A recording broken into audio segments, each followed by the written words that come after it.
My bride ditched me at the altar 5 minutes before the wedding. She texted, "Can't marry you, you're too average for me.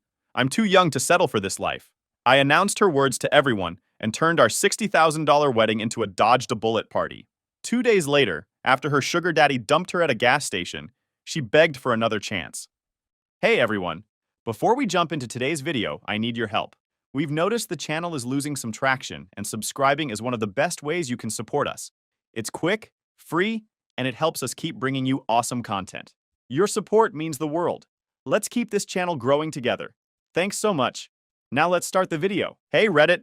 Sitting here watching the waves crash on the beach? Figured I might as well type out this whole messed up situation. Maybe it'll help someone else spot the red flags I missed. It's taken me 4 months to process everything enough to write it all down, but here goes. So me, 28 male, and Brittany, 25, had been together for almost 4 years. Classic case of opposites attract, I guess. She was the wild one, always suggesting crazy stuff like, "Let's drive to Vegas right now," or "We should quit our jobs and backpack through Europe." Meanwhile, I'm over here grinding away in civil engineering, working 50 to 60-hour weeks trying to build something solid for our future. That was our dynamic. She brought the excitement, and I brought the stability. And for a while, it worked. She'd tell me how much she loved that I was dependable, how secure she felt with me, called me her rock, all that stuff. For the first 2 years after we met, things were great. Balanced, you know? She'd push me to try new things, take spontaneous weekend trips, go to concerts for bands I'd never heard of. I'd make sure we had a safety net, a plan, a way home if things went sideways. We complemented each other. We moved in together after a year and a half, got a decent apartment in the city. Nothing fancy, but it had this small balcony where we'd sit with coffee on weekend mornings, planning our future. Kids, house in the suburbs, the whole dream. I started putting away money for a ring. I proposed after 3 years, and we set the date for the following year. Plenty of time to plan the perfect day, right? But the last few months before the wedding? Man, things got weird in ways I didn't want to admit to myself at the time. Looking back, I can spot exactly when things started to shift. Brittany got really into Instagram about 6 months before the wedding. Like, really into it. Suddenly, our normal weekend plans weren't aesthetic enough. Every restaurant had to be photographable. Every activity had to look good as a story post. It wasn't just innocent social media use either. She'd spend hours meticulously editing photos, researching hashtags, and obsessing over her follower count.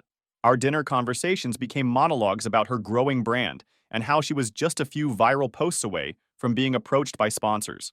Besides, she started picking fights about money constantly. Not about not having enough, we were doing fine, but about how we deserved more, how other couples were living these amazing lives, while we were just being boring adults. She'd scroll Instagram showing me these couples on their 5th vacation of the year, living in massive houses. "Why can't we have that?" she'd ask. "Look at Jessica and Mike. They just bought that house in the hills, and they're going to Bali next month." Meanwhile, I'm the only one with a real job, while she worked this part-time marketing gig that was somehow too draining at 9 to 3 3 days a week. I never wanted to point this out directly because it felt like a jerk move, but the math wasn't mathing. "We'll get there," I'd tell her. "I'm working on that promotion, we're saving for a down payment. But it takes time to build something real." She'd roll her eyes. "You're so practical. Don't you ever just want to take a risk? Live a little?" The thing is, I thought I was taking risks. Committing to forever with someone? That's the biggest risk of all. Putting deposits down on venues, investing thousands in a wedding, merging our finances. Those felt like pretty big life moves to me. I still remember this joke she made 2 months before the wedding that didn't feel like a joke. "You know what would be the perfect wedding gift? A Tesla. We're about to be a power couple, right?" She laughed. I laughed. But something about it felt off. Then came the bridal registry thing. I nearly had a heart attack when I saw what she'd put on there. A $900 blender, $500 sheet sets, a $1,200 espresso machine. When I gently suggested maybe we tone it down a bit, she went off about how we needed to start our marriage the right way and how these were investments in our future. Yeah, because nobody's marriage ever failed due to insufficiently expensive sheets, right? A month before the wedding, she started getting weirdly secretive with her phone. Would take calls in another room, texting at odd hours.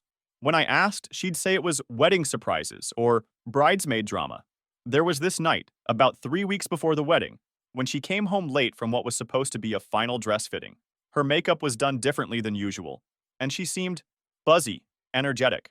"How'd the dress fitting go?" I asked. "Great. Perfect," she said, not quite meeting my eyes. "I'm just gonna take a shower." I found a receipt in her purse when I moved it off the couch. Not from the bridal shop, but from some upscale restaurant downtown I'd never heard of. The timestamp was right in the middle of when she was supposedly at her fitting. I should have confronted her then and there. But what was I going to say? That I snooped through her purse? That I didn't trust her? 3 weeks before our wedding? So I swallowed it, told myself it was pre-wedding jitters, maybe a surprise for me, whatever. The next day, I noticed she'd changed her Instagram profile photo to one I didn't take. Some professional-looking shot where she was laughing, looking over her shoulder. When I asked about it, she just said, "Oh, Casey took it when we were out shopping." Casey, her sister, who suddenly seemed to be giving me these knowing looks whenever we were in the same room. I started noticing other things too. New clothes appearing in her closet that I'd never seen her wear, a different perfume on her dressing table, receipts for Ubers to places she'd never mentioned going. But every time I tried to bring up these inconsistencies, she'd deflect. "You're just stressed about the wedding. Why are you keeping tabs on me? Don't you trust me?" Classic gaslighting, looking back on it. There was this particularly weird moment about 10 days before the wedding. We were at this dinner with both our parents going over final arrangements. My folks were picking up about 70% of the tab, with her parents covering the rest. Her dad kept making these weird comments about my job prospects, my 5-year plan, what my retirement package looked like, almost like he was sizing me up as an investment rather than welcoming me to the family. After dinner, in the car ride home, Brittany kept talking about how her friend's husband had just surprised her with a Range Rover for their anniversary. "Isn't that romantic?" she sighed. "He really knows how to treat her right." I remember gripping the steering wheel a little tighter. "I think romance is bigger than material gifts," I said. "It's about being there for each other through thick and thin." She just stared out the window. "Yeah, but a Range Rover doesn't hurt. Should have known then what I was dealing with. But love makes you stupid, I guess." Fast forward to wedding day. I wake up early, feeling excited despite the weird tension of the last few months. This was it, the start of our life together. All that other stuff would fade away once we were actually married. That's what I told myself anyway. I text her around 8 a.m. "Good morning, love. Can't wait to see you walk down the aisle." No reply. I figured she was busy with hair, makeup, whatever. But then an hour passes. 2 hours. I call. Straight to voicemail. Call again. Nothing. That's when I started getting that sick feeling in my gut. Something was wrong. I tried her bridesmaid's number. No answer there either. Weird. By 11 a.m., I'm seriously freaking out. I called her mom, goes straight to voicemail. Call her sister. No answer. It's like they've all vanished. My best man Matt is trying to keep me calm. "Dude, you know how chaotic these things get. Their hair and makeup probably started late. They're all rushing around, phones on silent." But I couldn't shake this feeling. Something's off. I head to the venue early. Ceremony was scheduled for 2 p.m. Find her parents there looking weirdly chill. Too chill. I asked if they've seen Brittany.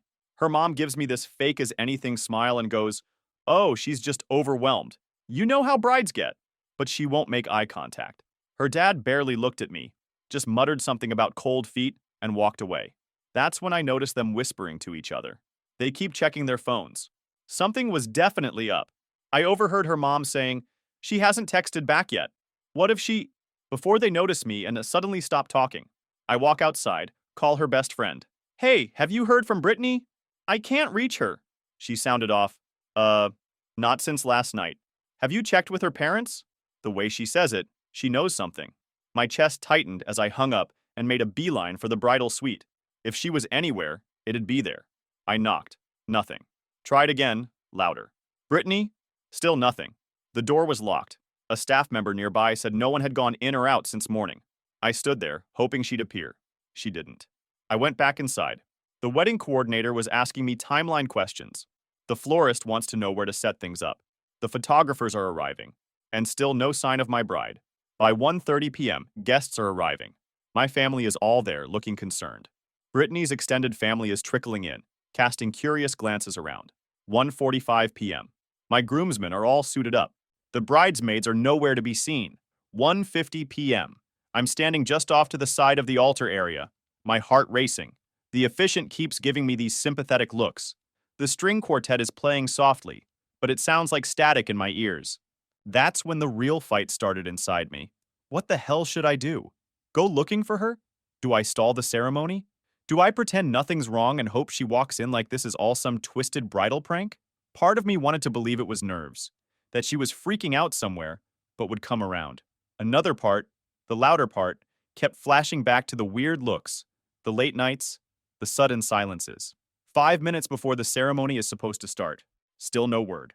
Matt was standing next to me, checking his watch, looking increasingly worried. I kept calling her, no answer. And then, my phone buzzed in my hand. It's Brittany. Finally. My hands were literally shaking as I opened the message, thinking maybe she's running late or having a moment of anxiety or whatever. The message reads exactly, I'm sorry, Adam. I tried, but I can't marry you. You're too average and predictable for someone like me. I need more excitement and passion than you can provide. Also, I'm too young to settle for this life. I hope someday you understand. Please don't hate me. I literally just stared at the screen, reading it over and over. Rejected. 5 minutes before we were supposed to get married. Via text. Matt saw my face and came over. Adam, you okay, man? Time to go.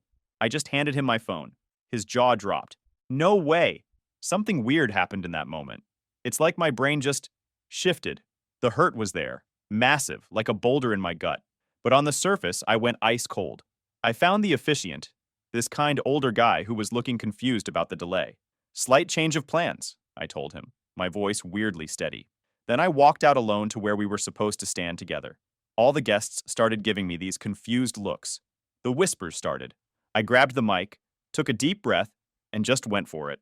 Welcome, everyone, I said. The room went dead silent.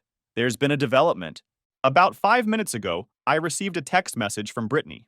I looked around at all the faces, my family, her family, our friends, everyone just staring at me. It said, and I quote, I'm sorry. I can't do this. I need to live my life for myself. I hope someday you understand. The gasps were so loud you could have heard a pin drop after.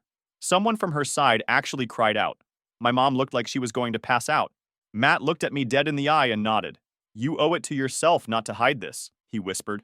He was right. I continued, keeping my voice even. It appears there will be no wedding today. Brittany has made her choice.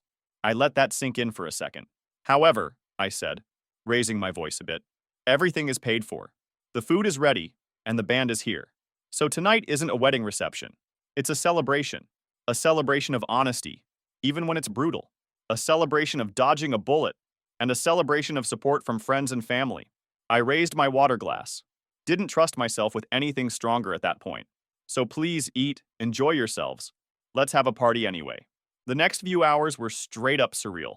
About 40% of the guests left, mostly Brittany's family and friends. Her parents and sister Casey practically ran out the door, but the rest stayed. My dad grabbed me in a hug that nearly cracked my ribs. Her loss, son, he whispered. Huge loss. The party was weird at first. Nobody really knew how to act. The first 20 minutes or so were just people coming up to me with these pitying looks, offering awkward condolences like someone had died. I'm so sorry. What a horrible thing to do. You're better off without her. I just nodded, thanked them for coming, tried to redirect. Have you tried the canapes? Chef said they're his specialty. But after a while, something shifted. Matt and my college buddies surrounded me like a personal hype squad, joking, teasing, pulling me into their energy. One of them yelled, well, we're all dressed up. Might as well party like she lost the better man. And that cracked the tension wide open. Someone hijacked the playlist, the band got the memo, and next thing I knew, people were actually dancing. Drinks were flowing, canapes were disappearing, and the room stopped feeling like a funeral. My cousin Jenny clinked her glass and stood up. To Adam, who just showed us all what real class looks like in an impossible situation. It turned into this bizarre but kind of therapeutic, you're better off celebration. My Aunt Linda, who'd had a rough divorce herself, came up to me during a quiet moment. You know, she said, I spent years trying to make it work with someone who was never going to appreciate me. You just skipped all that heartache in one day. It hurts like hell now, but trust me, you're going to look back and realize this was a gift. Meanwhile, I'm still trying to wrap my head around the $60,000 plus that just went down the drain. Venue, catering for 150, flowers, suits, the non-refundable honeymoon package to the Maldives, gone. Most of it from me and my parents, since Brittany always had bill issues or whatever. Around 9 p.m., I managed to slip away for a few minutes, went into this little coat room off the main hall and just sat there in the dark, trying to breathe. It hit me all at once. The humiliation, the betrayal, the sheer disbelief that this was actually happening to me. I put my head in my hands and let myself break for exactly 5 minutes. Checked my watch and everything. 5 minutes of weakness, then back out there to face everyone. Matt found me as I was coming out. You good? Yeah, I lied. He put his hand on my shoulder. Look, whatever you're feeling right now, it's valid. But I need you to understand something. What she did? That's about her, not you. Some people can't recognize good when it's right in front of them. I nodded, not trusting myself to speak. Also, he added, your Aunt Linda is doing the worm on the dance floor, and it's something you absolutely need to see to believe. That got a genuine laugh out of me. And somehow, that was the turning point of the night. We ended up closing down the venue. The last 20 or so guests and I sat around a big table, sharing stories, laughing at old memories, making plans for future hangouts. It wasn't the night I'd imagined, but it wasn't the disaster it could have been either. Brittany? I had no word from her that night, or the next day, or the day after that. Complete radio silence. I went back to my apartment. Our apartment, technically, though she'd moved most of her stuff to a bridal suite at her parents' place the week before the wedding. The place felt hollow. I couldn't sleep in our bed, ended up crashing on the couch for 2 nights straight. My mom came over on day 3, took one look at me and the untouched dishes in the sink, and went into full mom mode. She opened all the windows, did my laundry, ordered takeout, and sat with me while we watched mindless action movies. She didn't try to make me talk about it, didn't offer platitudes, just kept me company. You know what the worst part is? I finally said, after the third movie. I still don't understand why. 4 years, and she couldn't even tell me to my face. Mom just squeezed my hand. Some people aren't brave enough to face the consequences of their choices. That's not on you. Then, on day 4, my phone blows up. Missed calls, voicemails, frantic texts. Adam, I made a terrible mistake. We need to talk. Please call me back. I love you. I didn't answer, but I needed answers. So I called Rachel, that mutual friend who'd gone radio silent after the wedding chaos. She picked up immediately, voice tight. Look, she said, I didn't know how to tell you, but you deserve to know everything. We met for coffee that evening. I braced myself, and she came with receipts, literal screenshots, DMS, call logs. Apparently, a group of our mutual friends had found out the truth right after the wedding, and they were pissed. Not just at Brittany, but at themselves for not catching on sooner. Turns out Brittany hadn't gotten cold feet. She'd had a whole scheme lined up with some guy named Nolan. Older, flashy, always posting about his business empire and freedom lifestyle. Brittany met him at a social media marketing workshop and fell for the whole act. The plan? Marry me, gain legal access to my assets, then file for divorce 6 months in and ride the alimony train straight to influencer heaven. That's why she kept pushing for a lavish wedding, the honeymoon, the joint financial accounts. Nolan was feeding her lines about elevating her brand and securing the bag. He thought I was some silent cash cow because of the wedding budget. My job, the ring. He assumed I came from money, that Brittany would walk away from the marriage with a fat settlement and invest it into their dream content empire. But when she bailed before the ceremony, the whole thing collapsed. I tracked down her roommate, someone I barely knew but who had reached out quietly to Matt. We spoke over the phone. She confirmed what Rachel said and added this gem. Nolan ghosted Brittany the second he found out we never signed a marriage certificate. No marriage meant no assets, no alimony, no financial leverage. He literally had her moved out of the suite they were staying in and blocked her everywhere. She got kicked out of the luxury short-term rental they'd booked, and when her credit card got declined, she had to call her dad to come get her. Suitcases in hand, standing in the lobby of a boutique hotel like a failed contestant on The Bachelor. The cherry on top? Nolan had a live-in girlfriend in another city. Brittany was just entertainment on the side, a pet project with no future. She didn't know that part, until the girlfriend found out and messaged her screenshots of her own. So yeah, her whole master plan crashed and burned before it ever left the runway. And the only thing she got out of it was a one-way ticket back to her parents' guest room. You want to talk about karma? That's karma in designer heels with zero refund policy. So now Brittany's desperate. And she keeps calling. I answered one of her calls about a week after the wedding. Pure morbid curiosity. Adam? Oh, thank God. She was already crying, full meltdown mode. I said nothing, just waited. I messed up so bad, she wailed. It was the stress, the pressure. Nolan meant nothing. We can still fix this. Just tell people I had a panic attack. We can reschedule. The audacity. This woman had executed a full-blown betrayal and wanted a PR spin. I kept my tone calm, steady like a surgeon, not a scratch of emotion. You texted me that you rejected me. You had your little escape route ready with another guy. There's nothing to fix, Brittany. Game over. She broke into hysterics. No, Adam, don't say that. It was a mistake. I love you. Sure, I said, until your new meal ticket ditched you and the fantasy crashed. Now suddenly I'm Prince Charming again? You don't understand. He lied to me. He promised me all these things and just abandoned me in some gross motel. I had to call my dad to come get me. I actually laughed. A low, tired laugh. That's supposed to earn you points? You picked the wrong con man and now I'm supposed to catch you like nothing happened? I was confused. I made a mistake. Please. Then came the desperation. But where will I go? What will I do? I paused, gave her a second of silence, then delivered it straight. Frankly, my dear, I don't give a damn. Blocked. Next morning, I get an email from her mom with the subject line, "You owe us." I should have hit delete, but I'm a sucker for delusion. They were demanding refunds for their flights, hotel stays, spa packages, dress tailoring, emotional damage, you name it. Claimed I should reimburse them for allowing the wedding to go forward when I clearly knew Brittany wasn't ready. Right, because apparently I'm psychic now. The best part? We expect full compensation within 14 days, or we will be forced to take further action. I read it twice, then checked my calendar to see if it was April Fool's. It wasn't. My lawyer's reply was one sentence. No legal basis. Please stop contacting Adam. Then her dad, stone silent my entire relationship with Brittany, suddenly grew a backbone and called me at midnight, half drunk and furious. You humiliated my daughter. You are the one who made her run from you and your boring ass. You ruined our family's name. You owe us. You'll be hearing from my lawyer. I told him, can't wait, but I'm still waiting. Over the next week, I got a flood of rage texts from numbers I didn't recognize. The best man, Matt? Brittany's sister Casey tried to DM him with some vague threat about exposing the truth online if I didn't do the right thing. Matt screenshotted it and posted a video of himself doing a backflip off a wave with the caption, "This you." Legend. But what absolutely blew my mind was that none of them ever acknowledged what Brittany actually did. Not once. In their alternate reality circus, I was the villain for telling the truth, for not funding her getaway car, for not quietly rolling over and letting their daughter wreck my life after she ditched me at the altar. Her mom even had the nerve to say it was my fault she ran.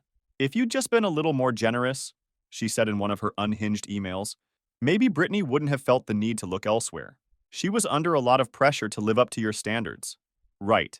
Because not buying her a Tesla and setting up her influencer life on a silver platter is obviously what drove her to cheat, lie, and bail minutes before the ceremony. I didn't realize being financially responsible and not tossing Range Rovers around like party favors counted as emotional abuse. I swear the Olympic Committee should have handed them gold for the mental gymnastics they were pulling.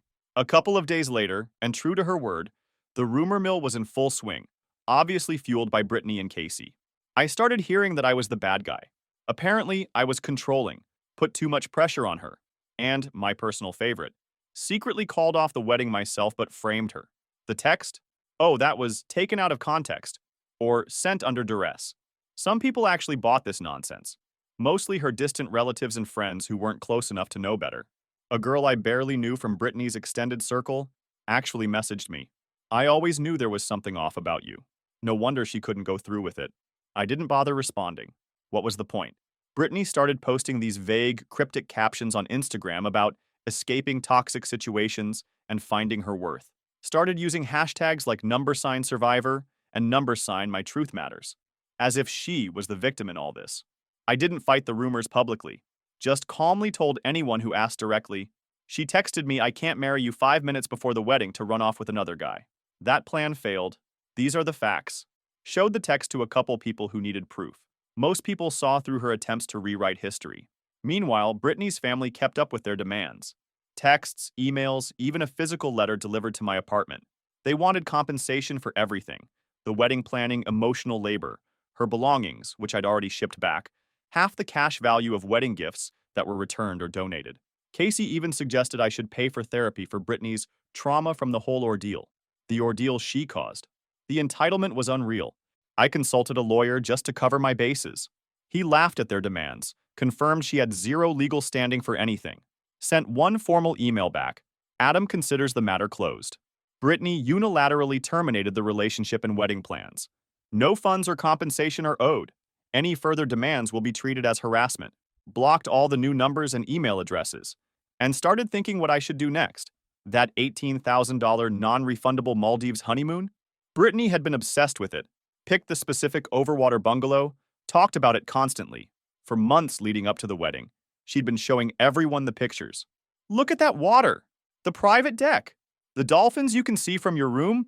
The travel agent confirmed I couldn't get cash back, but I could change the second name on the reservation. Letting $18,000 just disappear felt like letting her win somehow. Plus, I'd already taken 2 weeks off work, time I'd earned and deserved. So I called Matt. Dude, I said, what are you doing next week? How do you feel about surfing in the Maldives? There was this pause on the phone. Are you serious right now? Dead serious. The trip is paid for. Can't get a refund. Might as well use it. Holy heck, yes. Matt's an ex-pro surfer who now teaches lessons at a local beach. The guy practically lives in the ocean. If anyone would appreciate a tropical island getaway, it was him. 2 weeks later, we were on a first-class flight to the Maldives. We packed our surfboards and turned the whole thing into an epic surf trip.